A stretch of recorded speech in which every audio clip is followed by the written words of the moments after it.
is the all-new Brackett Show. Brackett Show.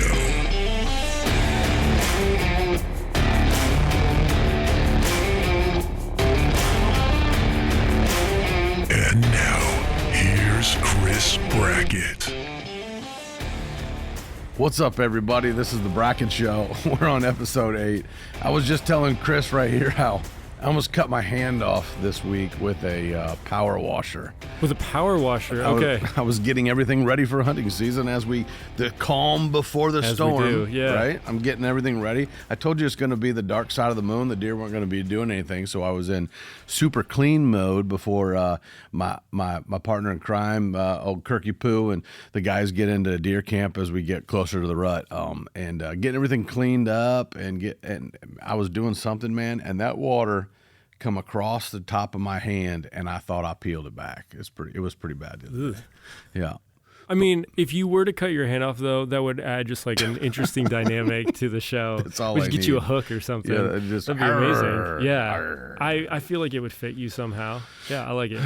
I could see an eye patch. Yeah. Oh, with a bird. You should do that regardless. So my wife and my sister are probably laughing. My dad always said that he was going to get like a little pirate bird. He always was very eccentric with his little thing. He wanted to be the candy man with a little hat and a little parrot, and he always wanted like a friend with him. Like he was. My dad was always a character, you know. So, but yeah, episode 8. I'm getting ready for deer, but I have been in super duper chill mode. Because I told you, like, up until that full moon hit, it was going to be fire. And as soon as the full moon hits, something about the dark side of that moon, off the back side of that moon, the deer just don't do anything. And so I find myself wanting, how do I say this? Wanting to wish I wasn't right and it's not true. So I still go hunting to prove to myself that I could be wrong, so yeah. I hunted through the full moon, and I told you that I would get a shot at the donger Sunday night. Okay. Sunday night, he walks right in front of the camera in the last 2 minutes of daylight and hits the scrape and does exactly what I knew he'd do. The problem is that I didn't get to shoot him because I'm disciplined enough to know that wind wasn't right. It was a little bit east. It was a little bit still. And in the video, do you want to play a video? Play these videos. Okay. Yeah. So you see in the first one here, he's hitting this branch, and my friend Ernie, when I sent him the video, said, "This deer's what are you trying to do? Poke this deer's eye out because I got these sticks on this branch, right?" And he's got his head in there, and he's rubbing his glands on his eye. Then he'd have an eye patch. He might have an eye patch if he keeps hitting this scrape. So the first one, he's ripping it up, doing his thing. And then the last one, you can tell when he's scraping at the dirt underneath, it's just bone dry, and you see like the powder puff of the dirt as he's pawing it. Yeah. And it's pretty cool footage. But he hasn't been there. He hasn't been there in like 6-7 days, and all of a sudden I knew he'd show up, but he showed up, and I couldn't go in after him because the wind wasn't correct. I couldn't chance it. He's still doing it, and I have a plan to go after him. I'm going to go in the next 2 days, hang a 20-foot hang-on stand with sticks that I've had laying out, getting, all the scent off of. I'm going to go in there. Hopefully my friend Logan or somebody will help me get in there, get it all set up. And I'm actually going to be not on the food plot, but in the timber facing toward where the scrape is and where their scrape line is, which is a lot of stuff I have wrote on my book here, or written on my book, and I want to talk about today. But he did it on Sunday. And then since then, I think aliens took all my whitetails. That's the only logical explanation. For sure. Yeah. For sure, aliens. Yeah. And so either aliens took them, or they're in the corn, or I got to picture myself wearing a giant fur coat right now, and what I would be doing if I lived outside wearing a giant fur coat. I would be doing not a lot. I would be somewhere where there's minimal water in these creeks. There's little holes and stuff where there's minimal, water. There's not flowing rain. We might have some today, but man, we have had like no rain. No rain. And so I think they're concentrating around little water sources, There's not much water in the greens because there's not much growing that's green. And I think they're concentrating around these little water places and then in the corn. And as this corn slowly, I feel like maybe there's such a bumper crop of corn this year that the farmers are like, well, it's not very lucrative, the corn, and then there's so much of it. I just don't know how fast they're getting it out. It has to do with maybe the tonnage that they're dealing with, and it's just going to be a slow, steady pace, which puts me at after the full moon, and puts me into a mode of getting things ready for the season, which is like putting up these last minute trail cameras and these last minute tree stands, moving my trail cameras to scrapes, which I'd like to maybe talk about later. And then, I'm really excited for a bunch of random things. Like one of the random things is I'm getting my trout this week. Oh, awesome. In my pond. That's my favorite thing of the year, completely non-hunting related, but probably land life related. I've got a palomino trout and a rainbow trout that both of them will get put in my pond. I think I'm getting 50 pounds, and that's enough to like catch over the fall and the winter. If you've never seen a palomino trout, it's like a golden white, rainbow trout. I think they're out of West Virginia, bred and there, and the genes of them have, been a really cool fish to put in ponds in Illinois, because you can put in this rainbow and this palomino rainbow into these things. Herman Brothers Fisheries, where I work, Herman Brothers Realty. You can call Austin, tell Austin you heard it here on the Brackett Show, and let them know that you want trout for your pond. And they are putting them in over the next 2 weeks in ponds all over central Illinois, where these fish will not live into the summer. So they're a great fish to catch in the fall, fly fishing, spinners, and just see them. And then hopefully we get some ice and we go ice fishing for them. But we can cook them right there on the ice because they're not going to live in the summer. And so it's something that we can like put together a guys group, go out, ice fish, catch them, clean them on the ice, and I'm ordering 50 pounds of them to start, and it's like it's more exciting to me than deer hunting, because this pond is something I can actually control and manage. It's really awesome. That's awesome. What all is that the primary fish that you're stocking your ponds with, or? I got spoiled. Austin and Nate and the guys, when I ordered my fish, they loaded me up with 6 different kinds of hybrid bluegill, and then regular bluegill, like shell cracker, like the kind of the purple, they got that big purple, like front. They're they look like a little baby paper plate. I've got black crappie, white crappie, both hybrids, so they don't breed as much. I've got some stripers in there. I've got walleye, largemouth bass, and 3 different kinds of catfish, which is like an albino, a blue cat, and a channel cat. And then I could get perch. I could get some of these other things, but I'm pretty spoiled. I'm pretty loaded up with them. It's catch and release at the Airbnb, so there should still be plenty in there, but we feed them a lot so that, I find a lot of people are going to Wisconsin and, they take their family fishing. A lot of people didn't go all the way to Wisconsin. They just went out there with 10 people and stayed at our Airbnb and caught fish the kids don't have to leave the yard. They fish and fish and fish, and the parents can sit on the deck and watch them. So probably more rewarding to do the fish than the deer, if you're asking me this week in October. Yeah, right now. Because it's hot. The deer don't want to do anything. Well, maybe the deer need a wake-up call. I don't know. The deer need a wake-up call. Let's do it. Let's do it. Wakey, wakey, wakey. Wake up. All right. So the wake-up call is brought to you by Hunting Day Coffee. Hunting Day Coffee, man. Full flavor and character Hunting Day Coffee. This really is a great company that is made by hunters for hunters. It's some of the best tasting coffee I've ever had. So hit me with that first question of the day. Hey, Chris. This is Nick. I'm from Maryland. I've been a huge follower of yours for years. Just want to say I love what you guys are doing. Quick question. I'm on the eastern shore of Maryland. We got some really large bucks, and I've been really taking my time to hunt properly, not hunt a lot. This full moon had the big boys out today. This morning, it's our muzzleloader season. Very first light, my target buck, who is definitely a 7-year-old, I call him Crab Claw. He came out, I shot, and I have no clue what has happened. I look for blood, can't find him. My question is, what's your advice for getting back on that horse, not giving up, and staying true to the deer and deer hunting industry and not losing motivation to keep going out after these whitetail? I'm going to go back out the rest of the day and keep looking for this deer, and until I find him alive or dead, I'm not going to give up. Thanks. Have a good one. Attaboy. It's time to deploy about 9 million trail cameras. All right, so here's the deal. We're dealing with the situation right now.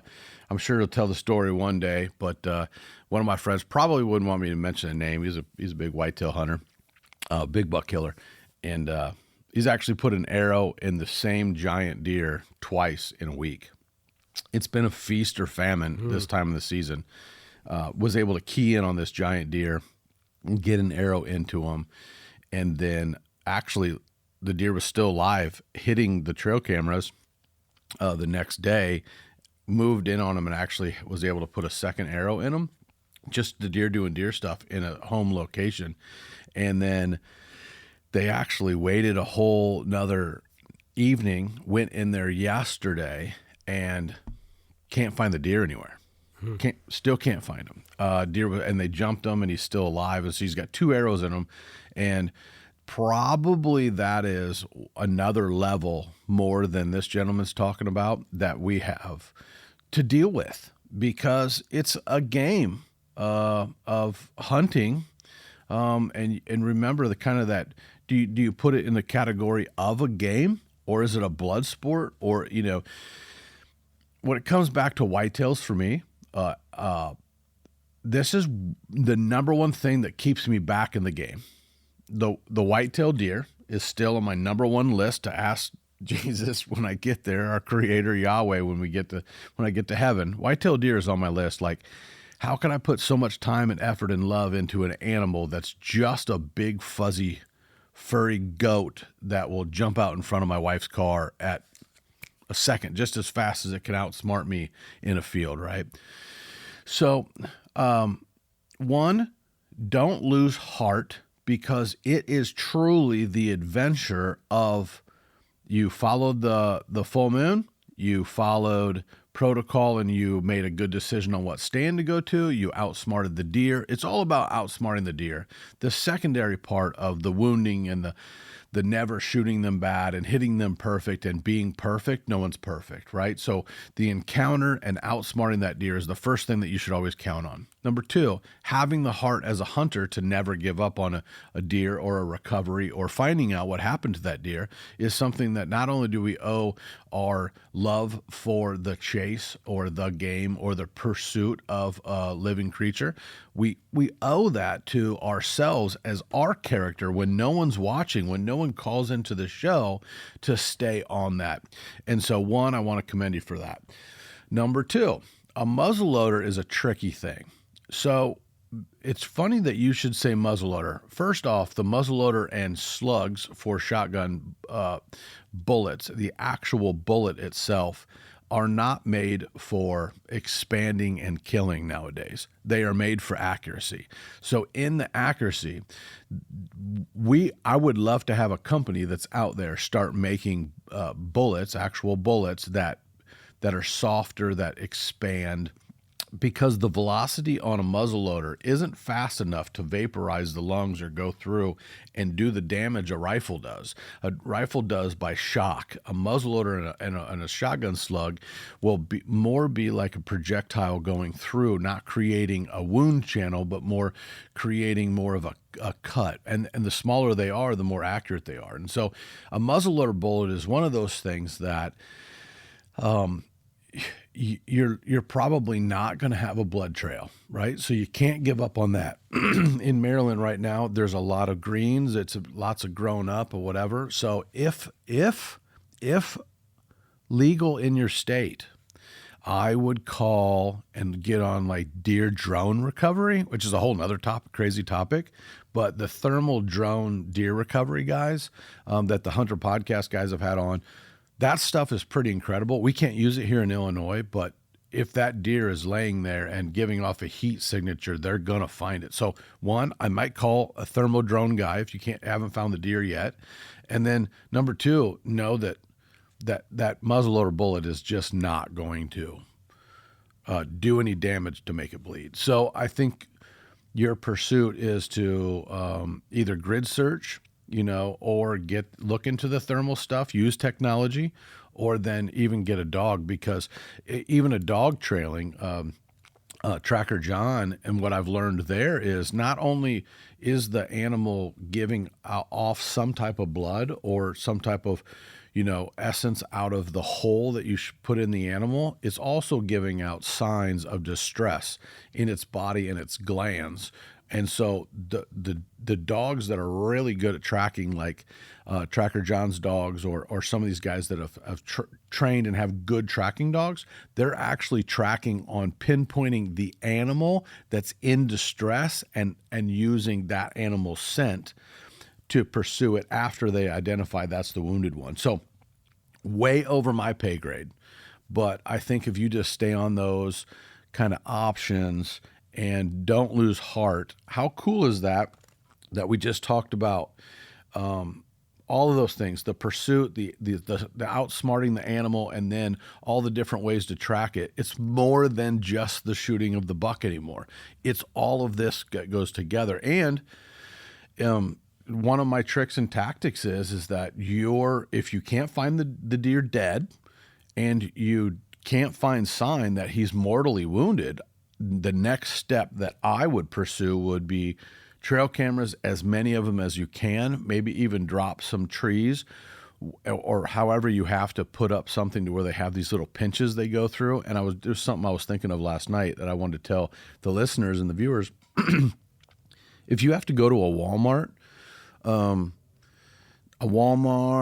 Tractor Supply, or a farm store, they sell a Tasco trail camera for $35. And if it was me, I would go out there and buy as many $35 to $40 trail cameras, put them on video, and put them all over my woods to just confirm that this animal's alive or dead on a budget. This is balling on a budget, Chris. Trail camera, go get those Tascos. They're really, really cheap, but they're at least going to tell you if this target buck is still alive. And once you know he's alive, it's game on. I've shot 5 mega giant bucks that I have wounded either in that same season or the year before, and been able to stay on them, not lose heart, and just know that it's part of my story.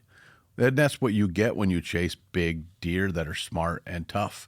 They're a different animal. So don't lose heart. Part of the fun story for me was being able to have an encounter, them winning, and taking an arrow or whatever, and then me able to get on them again and get them shot and harvested. And it was just meant to be my buck. So if he's meant to be your buck, you're going to get him. That's just the way it is. Yeah, man. Well, that was if he's listening and he got the buck, we need an update on this. I was wondering that too, because this was from last week, shortly after we had filmed the last episode that he had called in. So yeah, if you're checking out this episode, give us an update, because we want to know what's going on. He either found it or he got that deer on trail camera like 3 or 4 days later. Yeah, I really feel that. Yeah. Yeah.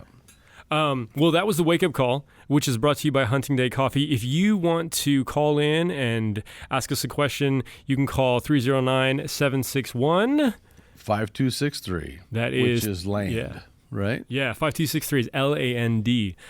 Also, if you just start tuning into the show, you can find us on YouTube, but also check out, we got a lot of platforms that have recently been added for the podcast. So you can find us on iHeartRadio, we're on Amazon Music, we're on Apple Podcasts, basically wherever you can find a podcast. We're on Spotify. You can find this wherever you find great podcasts. So hey, do you have a button for applause in there? Wait, oh, yeah, I got, see, you should have warned me. I got this. Wait for it.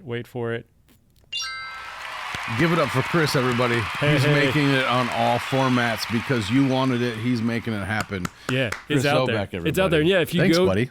Yeah, you're welcome, man. If you go to bracketshow.com, also you can kind of keep up to date and you can message us, and we're gonna keep updating that website. I don't know. I've been thinking maybe. So what's your idea with this? So you did this kind of on your own. Now realize that this would be in my second climb to the top of the mountain in the outdoor space, right? I've very much told you that I'm moving at God's speed this time, and I'm trying not to get overzealous what I'm doing. And so you took it upon yourself to make the Brackett Show website, which is the Brackett Show or bracketshow.com. Yeah, That's either 2 one, you'll T's, get right? there. Yep. And it goes to there. And then when you get on there, what does that look like? Like I know I've looked at it, but yeah. So we have all the episodes out there that we've done. You can listen to it if you just want to listen to it. Okay. You can watch each of the episodes. There are things that we want to start adding, but you can sign up for our mailing list. So we're going to start sending out updates of things, maybe events, different announcements that we want to be able to share. We could put other smaller clips.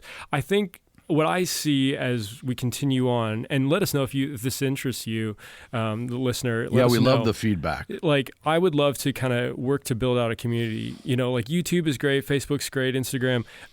But if we can build out a community even within the website so people are able to ask questions, maybe we even have message boards. There's a lot of stuff that we could do. I also, we want to give a shout out to our sponsors. So they're out there too. So if we've been mentioning a sponsor and you're like, oh man, what's their website? Just go to bracketshow.com and you can find a link.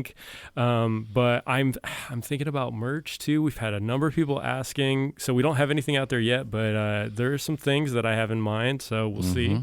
We just want to be able to provide more resources for the this listener. is about delegating too, guys. Like, understand that, the first time up, me climbing the mountain, 20 something years ago and doing all my own merch and having, Dave do it and print it and buy it all. And I think the world has changed. I can edit, I can shoot, I can do that. But what I've got with this white beard of mine is a little wisdom and a little patience. And I think that comes down to, that's why we're working with 321 Studios with Chris and, going, I can't carry this load up the mountain by myself. So I think that comes down to everybody. There's a lot of guys my age, or our age. You're getting old now. You're in the 40s. I know. But our age out there that's listening, and I think a lot of that comes down to when people go like, "Why don't you just change your own oil?" I'm like, because there's oil changing companies that make a living doing that.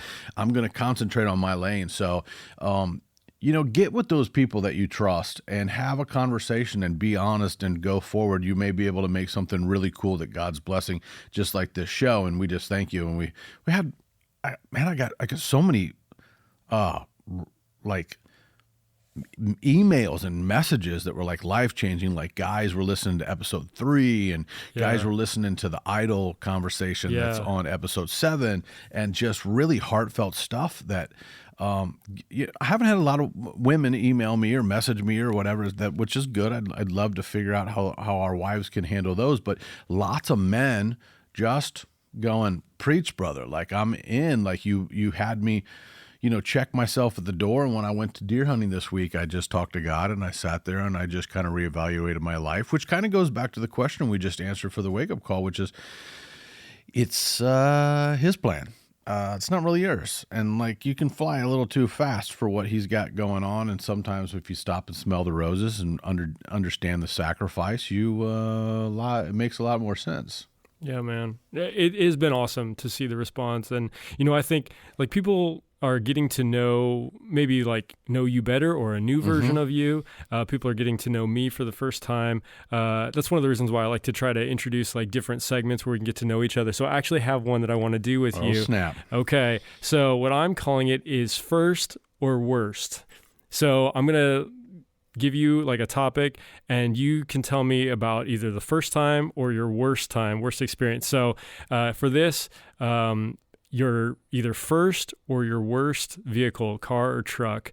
I'm going to share my story first, and I'm going to choose my first car that I ever had. But you be this thinking isn't where I go you're lying. No. This is the truth. This is absolutely true. You Okay. just can choose, and it might be the same thing. Your first car may also be your worst car. I got an epic first car. Yeah. Okay. So I'll just share a real quick story. So, the first vehicle that I had, it had a tendency. So it was a Toyota Corolla from like '84 or something. Mm-hmm. It had a tendency to just decelerate and just like not run. Like I'd be driving along on the interstate and then suddenly it would just like start slowing down. So I had gone down to Champaign. My sister was going to U of I, and I was down there, and I like to make I like to cook. I like to make pizza. Actually, I have like some of my own recipes, and so yeah. So the reason I bring that up is I wanted to get some very specific whole milk mozzarella cheese from a deli down in Champaign. And so I go down there, I get that. They wrap it in saran wrap. I got this whole pound, this block of whole milk mozzarella cheese. I'm traveling back up to Peoria. I was going to Bradley University, and I'm probably, 20 miles out, and my car just starts doing that thing where it's just like, and it's just lost power. Yeah, it's just like no matter what I do, I can't go fast. I'm getting slower and slower. So I pull off to the side because I don't want to be dangerous. So I pull off to the side of the road, and I'm there for a minute, and then I hear and like a police car pulls up behind me, and I'm like, oh, okay, well maybe he can help me out. So he comes up, and he starts asking me questions, and I'm like, I explained what happened. And sorry, like my car just kind of broke down. He's like, "Would you step out of the car, please?" I was like, "What?" See, you are a criminal. I was like, "What?" I know. Okay, so I was like, I mean, I guess I didn't know what else to do. So I step out of the car, and then he calls for backup. And I'm like, "What in the world is going on?" Like, my car broke down. Why are they calling for backup? So then he has me standing at his car, and he calls for backup, and then he comes to me. So something I forgot to mention. My car also didn't have air conditioning, and it was summertime, or like it was like the end of summer, and I wanted to keep the cheese as cool as I could. So I put this saran wrapped block of white material underneath my driver's seat. And so the police officer saw what he thought was like this big bag of like some sort of drug. Substance. Yeah. And he's like, "Sir, can you tell me about what's underneath your front seat?" I was like, "Oh, yeah, totally. That's some cheese that I was mozzarella, bro. That's mozzarella cheese." Mozzarella. Yeah, and so he's like, okay. So we talk about that for a little while, and he's like, "Why don't you try to start your car?" And I was like, I don't know why it's just not working. It starts right up. I can it revs up fine. So clearly he thought I was lying the whole time. And then I had a police escort from where I had broken down all the way back to my apartment that I was staying in. So you're just a crazy college kid. I know. He thought you were a mule. So that's that's my run-in with the law because of my first car, which had lots of problems.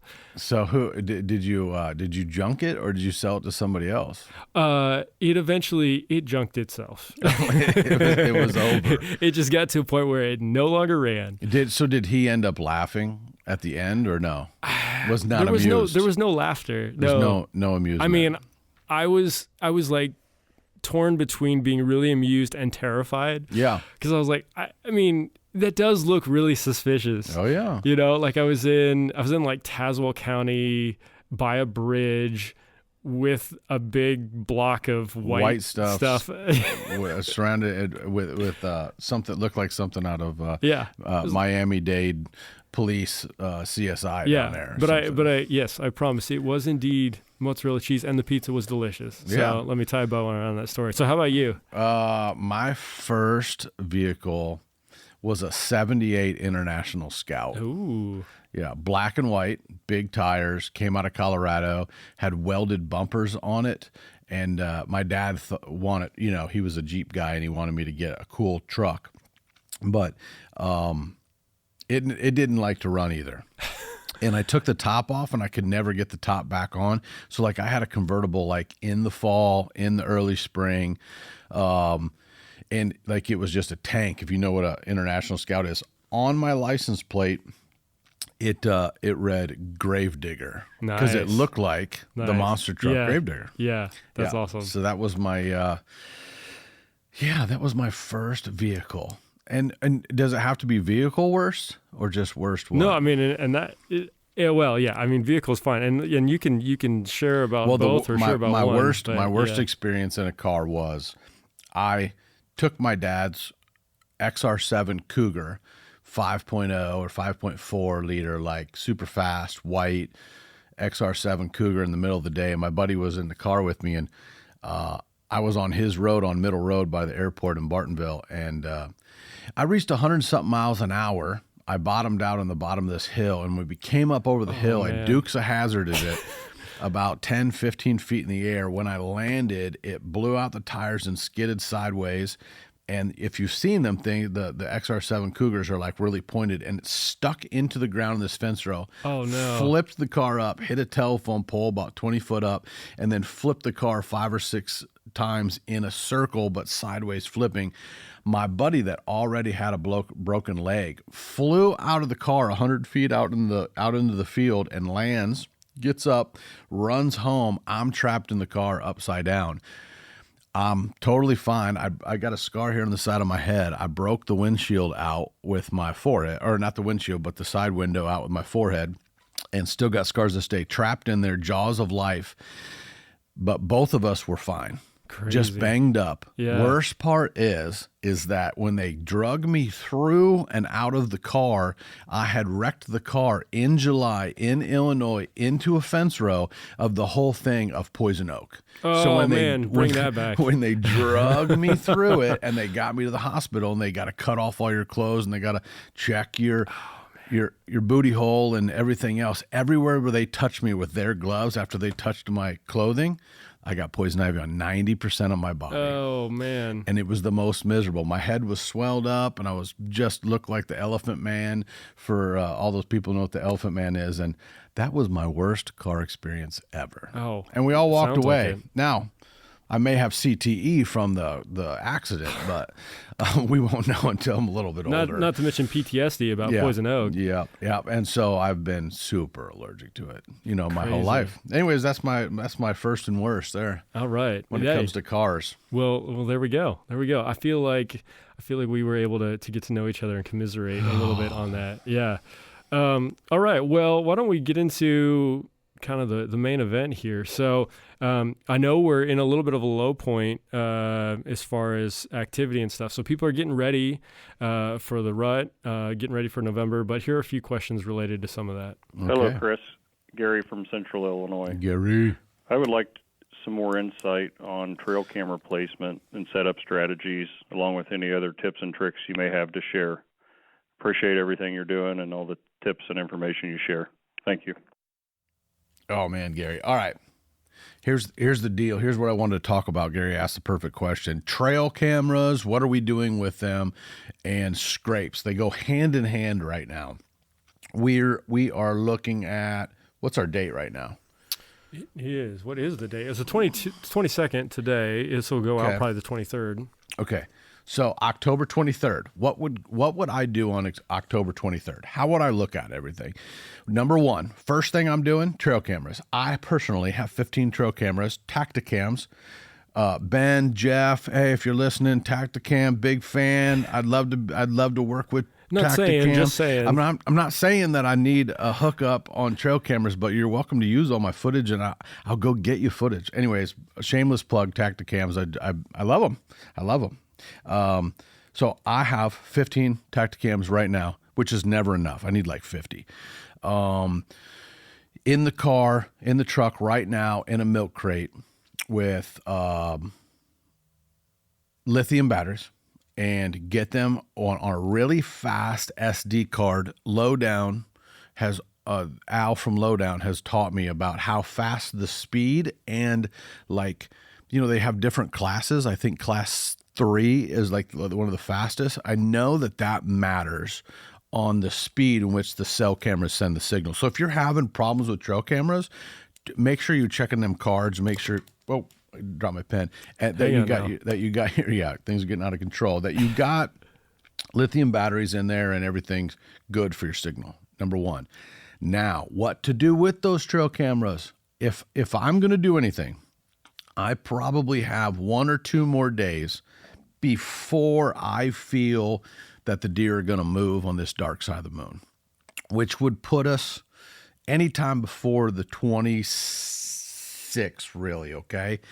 And Gary, so what I'm going to do is I'm going to go get all my trail cameras, some of them are going to be cell cameras, and then some of them are going to be like those Tasco cheapies, those $40 ones. Get your cards, put them in there, put them on video, and just deploy these cameras on all kinds of different scrapes. As these beautiful leaves are changing, you see all those leaves changing out there, all those colors. For sure. When those colors start changing, it is scrape time for all bucks posturing and flexing their muscles. The entire month of October are for bucks from all calibers and sizes and age groups to flex their muscles. It's feast or famine right now, whether these bucks are in their small core units on you or on your neighbors. But soon, very soon, as we get a little bit of cloud cover and rain, a little bit of cool spell coming in the next 2 days. As you're hearing this evening will be a great time to hunt. We got a little coolness coming in. The coolness is what's going to trigger a little more movement from these bucks. So trail cameras on scrapes, whether they are in the woods or a lot of edges. Run your cell cameras in your main pinch points of your corners of your field, your ins and outs of entrances to food plots and food sources. That's where I put my cell cams, and I put all my other cameras, all my cheapies, all these different brands. I put them on video, and I set them on branches that are down and that have a scrape on them, and you're going to be able to take an itinerary of the animals on your farm and to really see and pinpoint how they're running the gamut. Because we're going to get a rain at the end of October, and you're going to want to take that time when we get a rain to go sneak in there with a backpack and pull all those cameras, bring them and put them on the lowdown and put your SD card back in there. But right now, all these cameras are being deployed on field edges and on scrapes everywhere. And if you need to know how to make a mock scrape, you can follow me on Facebook on Chris Brackett Land Life, and I show you on there how to do it. I like to use like grapevines with a piece of an actual piece of steel or wire, and I attach them and I let them hang, and then the deer just go crazy over them. I actually pee in them. And it turns to ammonia within like 24 to 48 hours.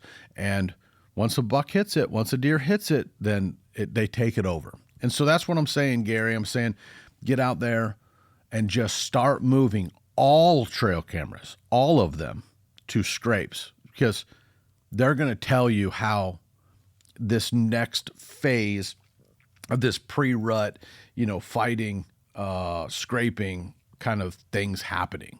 And that's where I'm at, and that's where everybody should be, because it really does give you a really good temperature of when you should be hunting coming up. Because right now it's dead out there.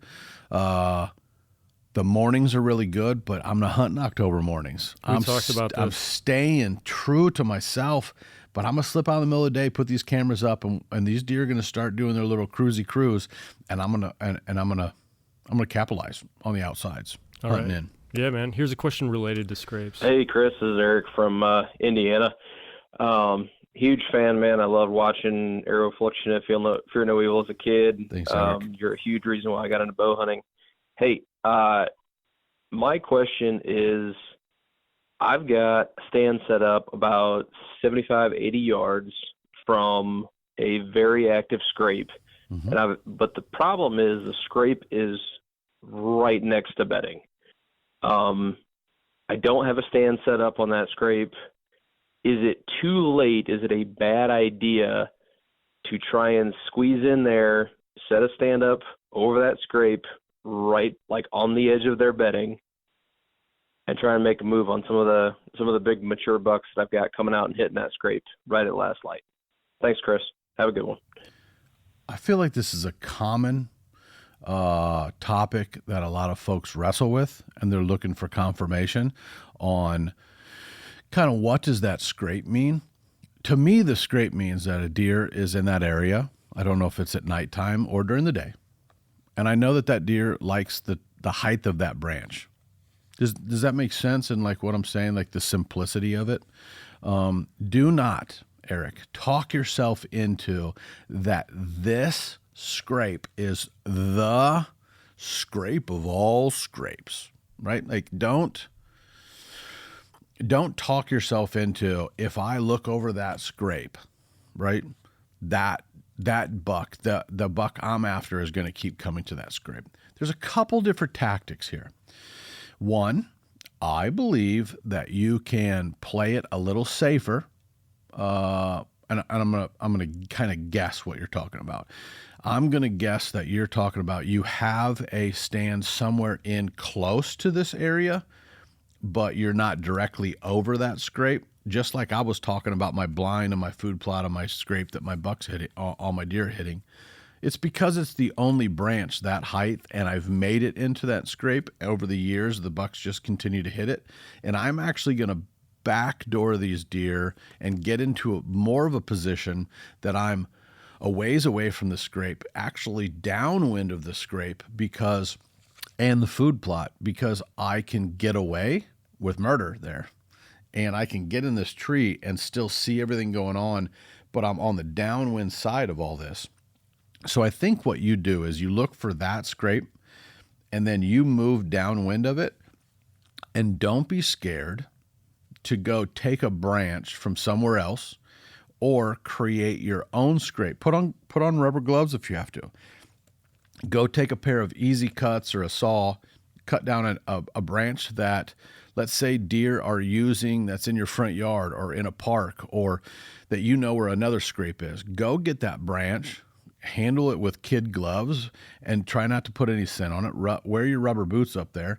Take a wire tie or a zip tie and zip tie that in a new location, kind of downwind from that main scrape, and those deer are going to start going outside.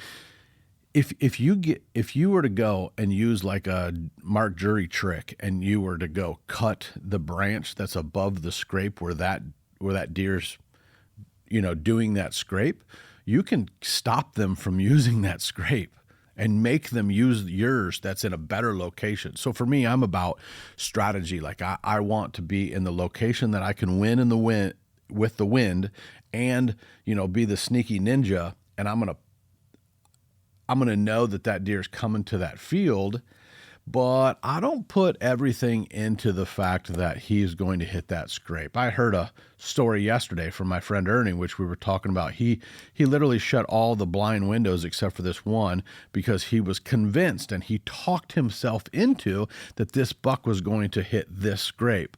And while he stared at that scrape, all ready to shoot right there, he creeped out the window that he had completely blocked off all the way around him. And here's a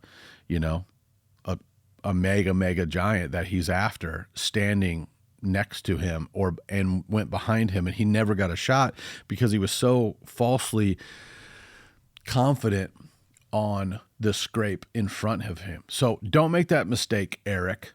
Go have fun, get in a position where you can win, and then you start making a scrape or two closer to where you can beat him at, and you'll win the game. And that's scrape. So what's a scrape? A scrape is where you have an overhanging branch, normally 4 feet off the ground, of something that they can tatter and play with. A buck and a doe can tatter and play with their mouth. They can rub their eye glands on there and their forehead glands on there, and then they urinate with their little scent pads, which are called, like, we refer to them as hawks, which are like where they pee. They pee down, and the pee runs down their legs, and they rub them back and forth on these little scent pads of hair and gland material, and that marks their scent in this little dusty bowl that they scrape out with their front hoofs. And that's what's called a scrape.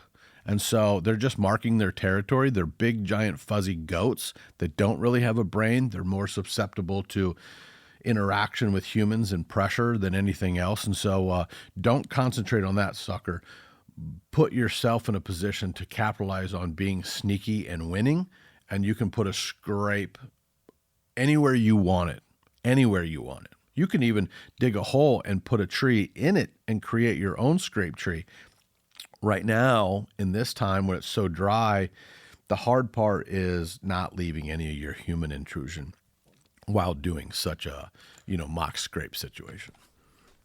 So I want to remind people, if they're listening and watching, do not forget to like or subscribe, because you want to make sure you know when a new episode's coming out. That also helps us every time someone subscribes. So please be doing that. You're looking at some of the analytics and stuff. We see that a lot of people are watching, but not everyone has subscribed. So there's a lot of people we'd still love to have subscribed, and we can get information about great questions like this. Yeah. Hey, Chris, this is Tanner with Indiana.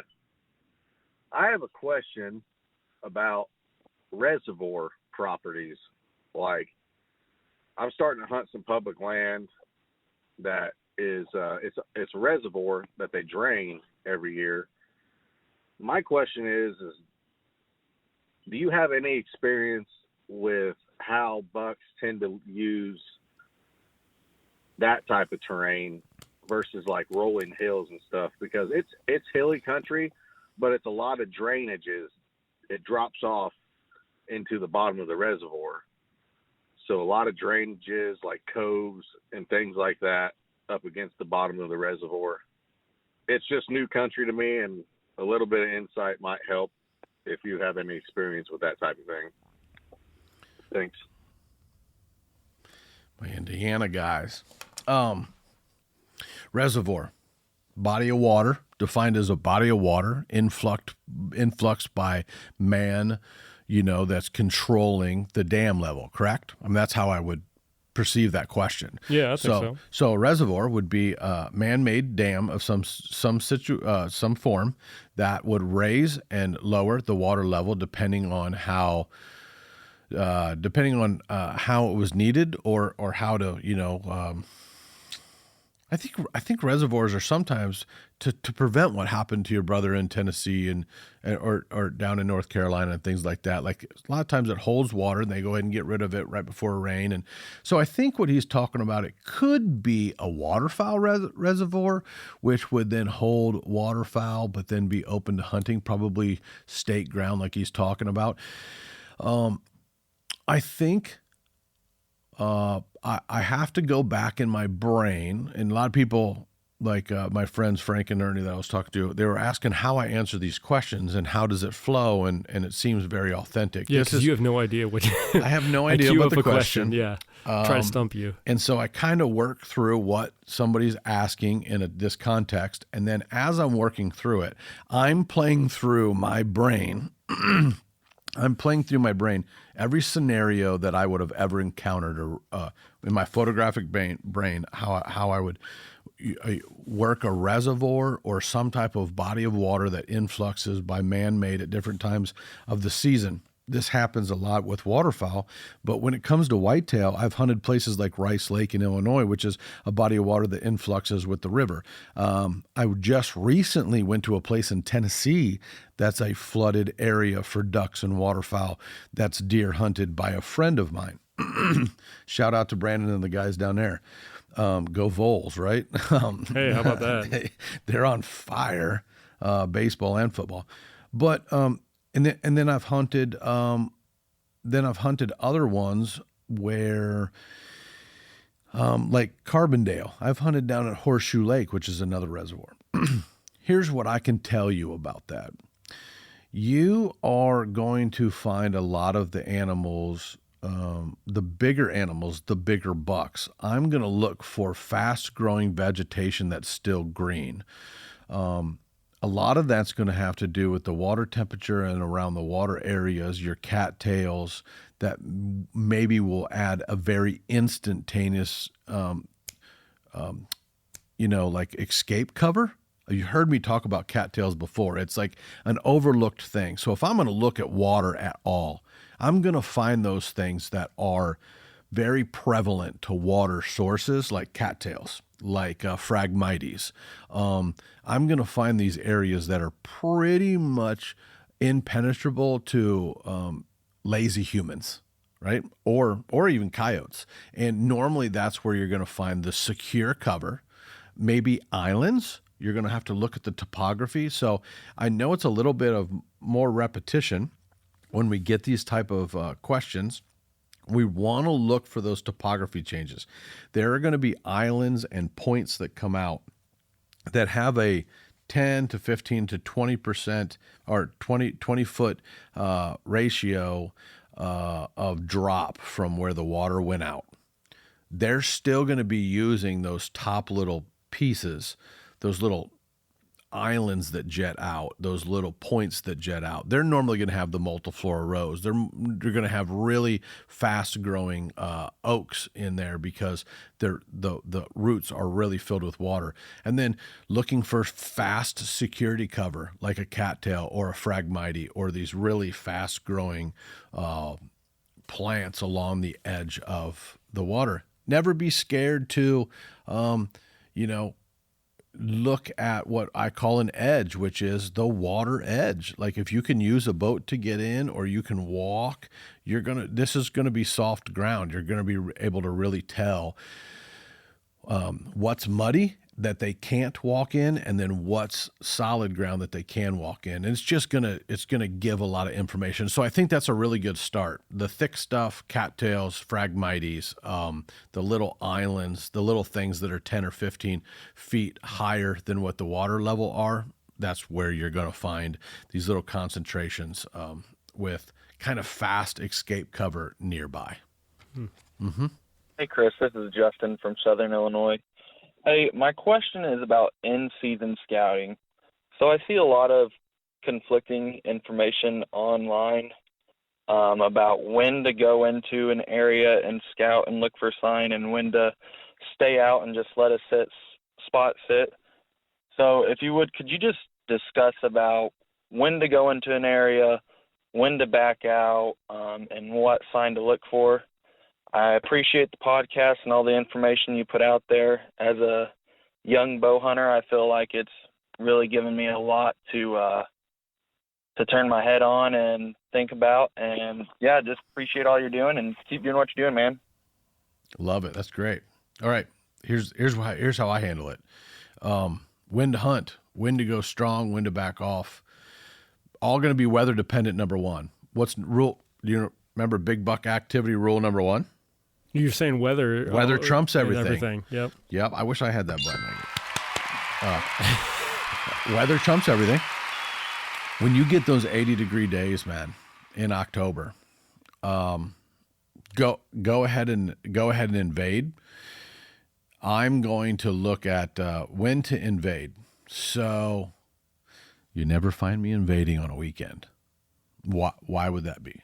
Because probably most of my neighbors are looking forward to hunting Friday afternoon to Sunday, right? I'm not going to go blow up my property on a weekend. Yeah. I'm not going to go kick my animals off of my private property to go wandering on the weekend. You won't find that. You'll find me on a Monday or a crappy hot Wednesday, somewhere in the beginning of the week to where I can go muddy my water. And what's the reason for that? The reason is I don't want them to run off there and go get shot. One, okay, I don't want to be the reason one dies. I also don't want them running it's as simple as even more people are driving on the weekends. Like I don't want the deer running scared. I don't want to pressure them if there's already pressure in the timber. So I'll wait till the weekday on private. I will wait for a very, very hot day when I know if I bump my deer, they're not running very far before they chill out. But my number one favorite time is actually number 1 and 2 favorite time to invade and do in-season scouting is rain. Number 1, pouring down rain, just go get wet like you were a little 12-year-old playing in the front yard, right? Or super high winds. You can actually spot and stalk while looking for intel on a really, really windy day. Go get in those drainage ditches, go get in those creeks, find where those trails are crossing. Like if I said, hey, Chris, fastest way to find deer trails, the way I would tell you if you were just starting to hunt, I would say find a water, like a creek, right? You know how like they're washed out, but on creek banks, you're going to be able to find where they cross that pretty easily because they're crossing at the shallowest point, Sure. or they're crossing at the closest together point that they can jump over, right? And so that's a really fast way to determine travel routes in a certain area. And if you've got a bunch of them, you can get upwind of them, watching them. Those are really fast ways to determine a property, how the deer move really quick. And then I think water, wind, hot, and then you don't want to do it more than one day. I think anything is good on one day. So prepare like I'm doing. I didn't have time yesterday, but I have everything in my truck, from bottled water to a backpack to 15 cameras to everything ready to go and has been laying out. I will invade one day with purpose. I will hit everything that I need to hit and get it all up, and then get out of there. That's called, for me, that's called muddying the water. That was the first time when I explained to Zach Brown from the Zach Brown Band how to hunt. He said, "Oh, so you'll get in and set everything up, you'll muddy the water, and it will get clearer and clearer over time." And I said, that's exactly right. And so give him credit, but that's how we kind of taught him how to hunt when we were partners, is muddy that water. Don't be scared to go pick the day, but be smart. Don't push them off on a day that's the weekend if it's private. I think your goal, I think you'll learn a lot by that. I also put my foot on the gas and pull it off, and put my foot on the gas and pull it off. If I'm going, let's say, Chris, we're going to go to my Clinton farm at Food Plot Kevin's that's for sale. We're going to go there this weekend. You and I would go down there with a couple stands and a couple sticks, and we would put 2 tree stands up on the outside to watch the fields tonight, to decide where the deer, but we would probably still be in the game. Sure. And then we would say, okay, let's hunt this evening, really, really on the outsides. And then we've only got this weekend to hunt. So then we go, okay, let's hunt on the outside, let's watch, and maybe one of us will get a shot. And then we'll have a secondary set of stands. And we will get up the next morning. Let's say it's October again. We will say, all right, well, I watched these deer come from way back in these fingers to come out. I think I'm going to go set my stand a little closer. So we'll go like 80 yards and we'll get to where we feel that this line is, and we'll set another one up, right?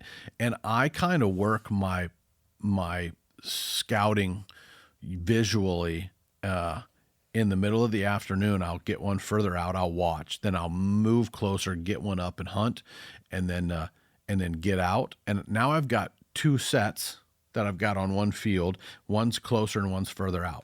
Depending on what the weather is, depending on what the deer are, how early they're moving, I can now got 2 of them set up. And now what I'll do is I'll wait. And now I've got 2 places that I can hunt my place, see what's going on, and then I'll wait for a rainy day. Get in there, put the 3rd one up a little deeper for maybe a morning hunt. Now it's set and I'm ready to come in.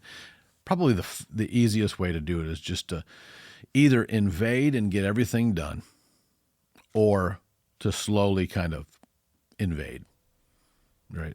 Using the weather. Yeah. We're going to get into like 1 or 2 more questions, but I wanted to quick mention White Gold, which you have sitting right next to you on your desk. They've been helping us out, sponsoring. Yeah, it's never too early to be thinking about what you're going to do with food plots. Now you're in the season, you're sitting, you're standing, you're figuring out. This is when the dreams happen. This is when the dreams happen of where to carve out a beautiful clover plot. I drove on a couple clover plots yesterday, and I realized that, people might not know just how quality seed really makes a difference. And the seed, the geno of the seed, to be a really big leafed. I mean, some of these leaves, some of these 3 petal leaves of this clover rush, they're as big as the palm of my hand. And so quality seed to your doorstep from White Gold. That's why I'm with them. So many people go like, why do you choose White Gold? There's so many good brands out there. There are so many good brands. I want to guarantee that I work with a company that can ship you a quality fresh seed that you're getting that from people that I trust. That's it. not any fancier, not any better than any of the other stuff, but they are the right blends. They're big leaves in the clover, and there's things like Claim Jumper, which have a lot of radishes and things that I love in there, and they're making blends that I want. This is my switchgrass sitting over here called Fort Knox. This is a blend that I love, and so it's just really fresh seed. Thanks, White Gold, for being a part. Thank you. Yeah. Okay. So I know, and we'll maybe get into this a little bit more in the next episode, like people are getting ready for November, and there are some people who have properties here in Illinois, but maybe don't live here, and they're wondering like what to do as they get ready. So here's a question about someone who has some property here in Illinois. Okay. Hey, Chris, this is Zach from Michigan giving you a call about some of our Illinois farms that you've been working on. Just some questions as we're looking into getting down there, end of October, beginning of November, prime time. Where should we be keying in on that farm? Should we be keying in on traps or kind of some of those stands that we moved a little bit in the woods? My second question is, as we're looking at age class and getting those bigger bucks, the older, more mature bucks, what should our plan be going forward for target deer? Should it be killing off those 8 points? Should it be what? I'm curious to hear your thoughts on this. So if you can let me know, thank you. Bye. Okay, we got two of my favorites, strategy and age structure. All right, these guys got some really incredible farms that they contracted me to not only consult but also to do some work, and we completely did an overhaul on these farms. This is stuff out of that our dreams are made of, with miscanthus and beans and reclaimed ag fields that are set up in a strategy to where they're going to have to change their mindset, and they're all on board with it. And a lot of it's going to be like, well, before they just kind of crashed all over, and they were typical hard hunter, very energetic and enthusiastic, where they had stands on all the X's where all the deer were, with really no you've heard me talk about the plan where you set this little area that's for the deer, and then you kill them on your area, and then this mesh area of black, white, and then gray, and you're hunting them on the gray. And I think your particular farm, Zach, and farms, I think we would go with the original strategy of down and into the timber for those north winds on the one farm, where everything's going to be rolling off the top, and then being in kind of a October 30th through November 5th, they're going to be in the super cruise up and down the river and checking those points with those north and northwest winds. So go down below and then get them coming off the top and running those ridges. And then in the evenings, we're never going to stray in the evenings from our plan that goes from October to January 16th. This is what you get when you get a consult and we get set up. We are going to try to establish these hitters, these bucks that we're after, and then try to identify like what they're doing, where they're doing, and then be able to play a separate card. So in this case, we've been dealt our 5 cards. We have played our 5 cards. We have food plots and blinds and stands along the edges. These deer, because they haven't been pressured yet, are going to come up and hit the tops of these real big thickets, the switchgrass plantings, all this stuff, all this food we have. These bucks are going to be hitting the edges, and I believe in the first couple days of the Michigan guys getting there, they're going to be able to decoy a couple of these bigger bucks that are just going to be protecting and flexing on their food plot areas, and they're going to be really left alone. So I would be hunting the edges until we establish that there's a time or a animal to kind of go and invade a little bit more, like kind of phase 1, drop over the tops of these edges where these little transfers are between the food. I want to specify Central Illinois, Fulton County, Schuyler, Peoria, Knox County, things like that. You're going to be looking at decoying out away from the food. These are deer that in your big fields, Zach, don't be scared to hunt some of these areas that aren't over our beans, that aren't over our plots. Be out at these areas that over the last 7 years, you found deer just crossing the tops of the field.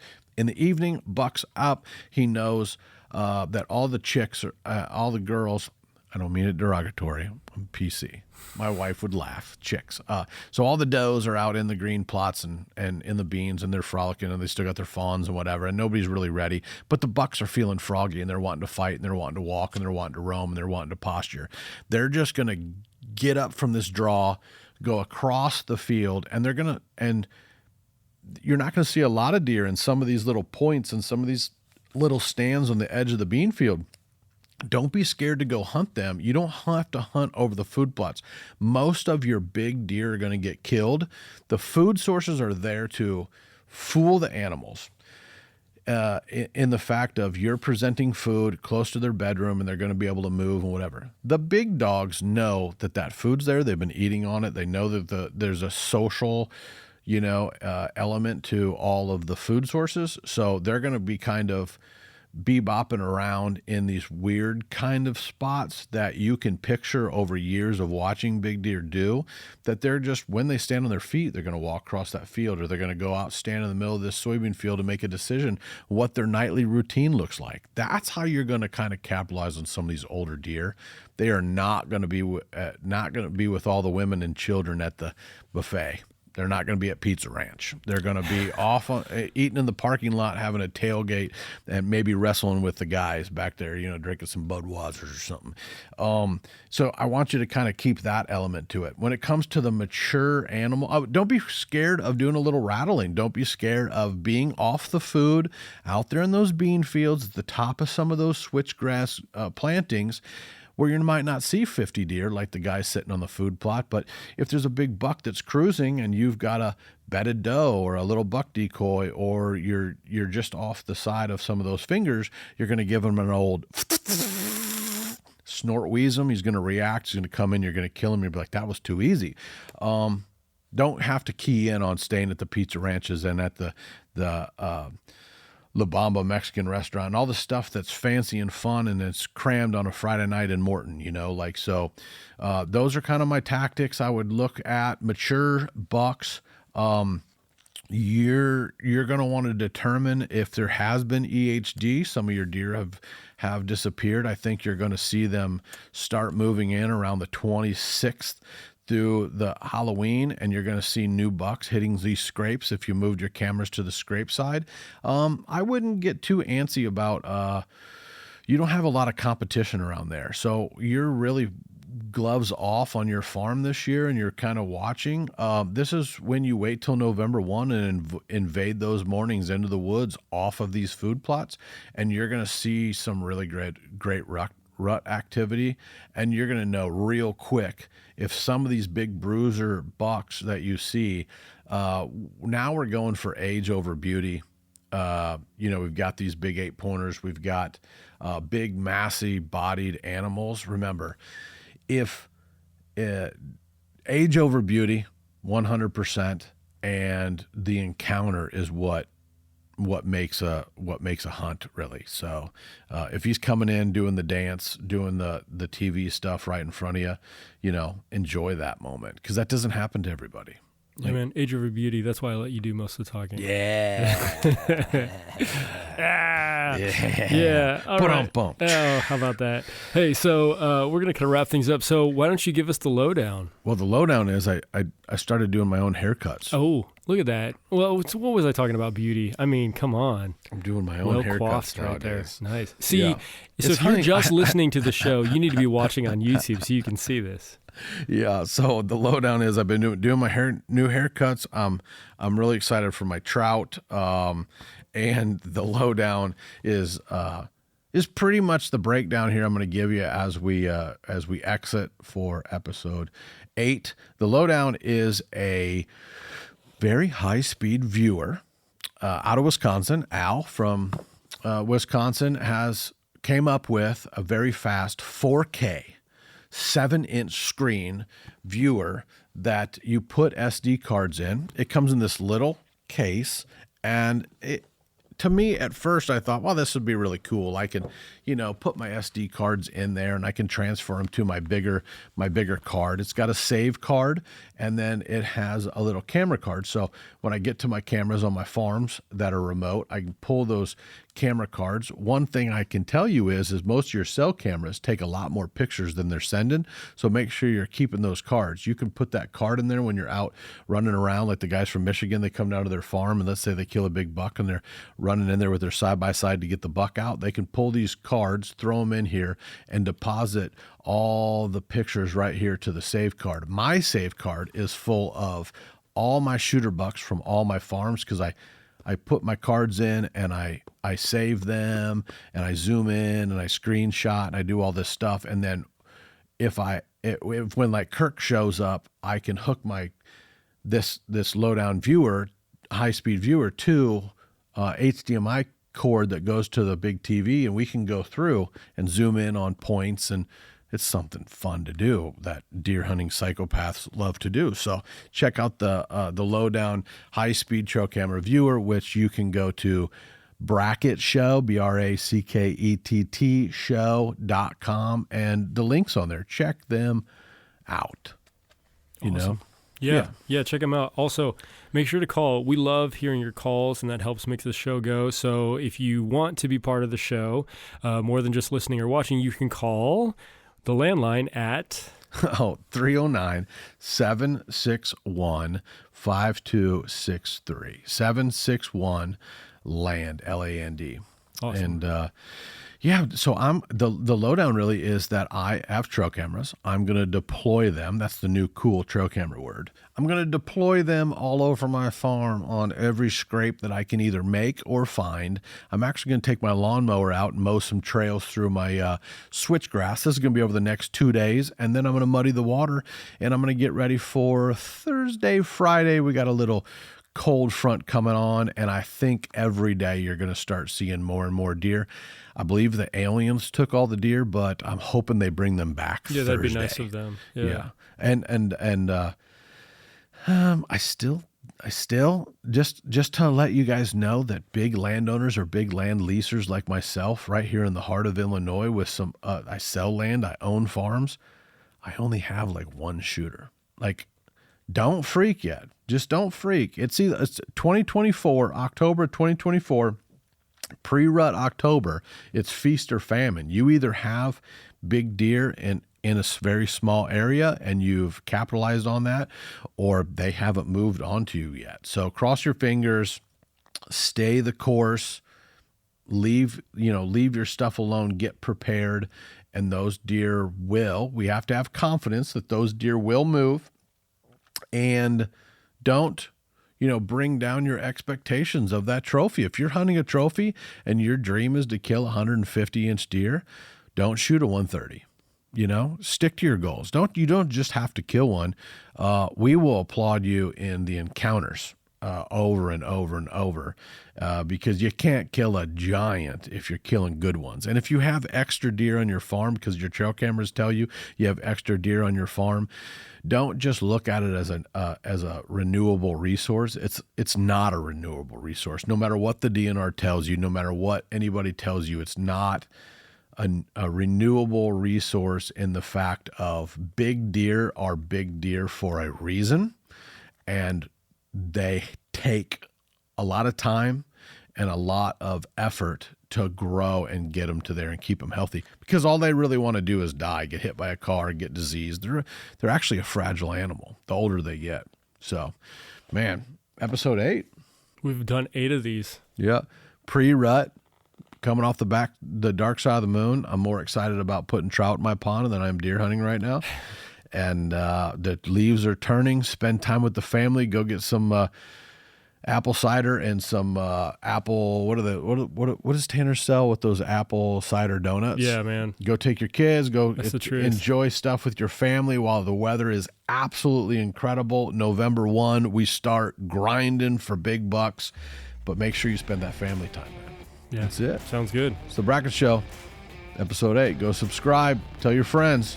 Good luck out there. Shoot them in the back of the lungs and the liver. We'll talk to you later.